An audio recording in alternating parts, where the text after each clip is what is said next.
Bonjour tout le monde, on se retrouve aujourd'hui pour une nouvelle vidéo. On est mardi, donc ça va être une séance assez simple sur le format.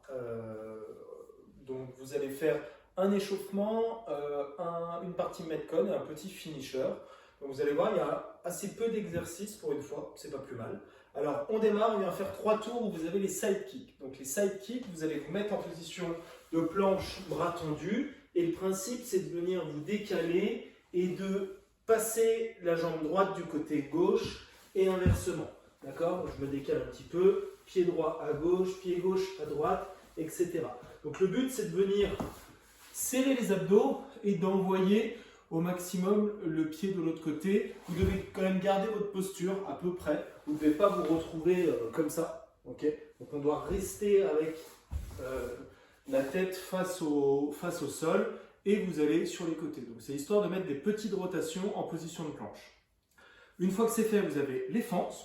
Donc les fentes, vous venez alterner. Donc un grand pas vers l'avant, je touche le genou au sol, je me redresse. Donc le principe, c'est de ne pas faire d'impact au sol, juste effleurer, d'avoir à peu près les deux genoux à 90 et de repousser. Ensuite, troisième exercice, ce sont les curls. Les curls, c'est pour les biceps. Les biceps, on va les travailler avec une charge, donc plus ou moins importante, commencez tranquille vu que c'est l'échauffement. Je vais le faire avec un sac à dos et le principe, ça va être de garder le dos droit. Donc vous pouvez venir fléchir un petit peu les genoux et engager les abdos et venir donc tendre les bras et ramener les mains le plus proche possible des épaules. Donc là, on cherche vraiment à isoler ce mouvement-là. Si ce n'est pas évident pour vous, vous pouvez faire un bras puis l'autre, mais vraiment on travaille que le biceps. Une fois que l'échauffement est fait, l'AMRAP d'aujourd'hui, donc le Metcon, il dure 18 minutes. Donc pendant 18 minutes, vous devez tourner avec 3 exercices. D'une part, vous avez les air squats. Vous aurez toujours 12 répétitions à faire. Donc les pieds, largeur d'épaule, pointe de pied légèrement tournée vers l'extérieur. Et on descend faire le squat complet. Donc on vient mettre la hanche au niveau du pied du genou et on se redresse complètement. Donc 12 squats, une fois que c'est fait, on vient faire les fentes, 9 par jambe, en gardant une charge contre vous. Donc en fonction de la charge que vous avez, soit vous posez ça sur les clavicules, soit vous le tenez contre vous et vous venez faire la fente avant, j'avance le genou, je pose le genou au sol et je me redresse. Si ce n'est pas pratique, vous pouvez bien sûr rester tout sur la même jambe. Vous me faites les 9 du même côté et ensuite vous venez alterner, venez changer.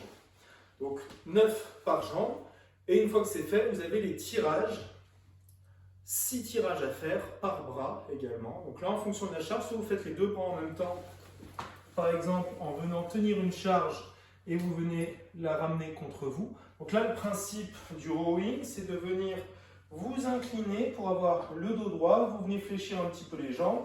On a les jambes tendues, toujours les épaules fixées vers l'arrière, on ne se laisse pas aller devant, on reste fixé vers l'arrière et on vient tirer contre soi. Donc le mouvement du bras, il va venir jusqu'au buste et il revient, d'accord? Imaginez la prise bûcheron, comme si vous veniez scier un tronc, donc on ne reste pas avec les coudes écartés, on les garde contre soi.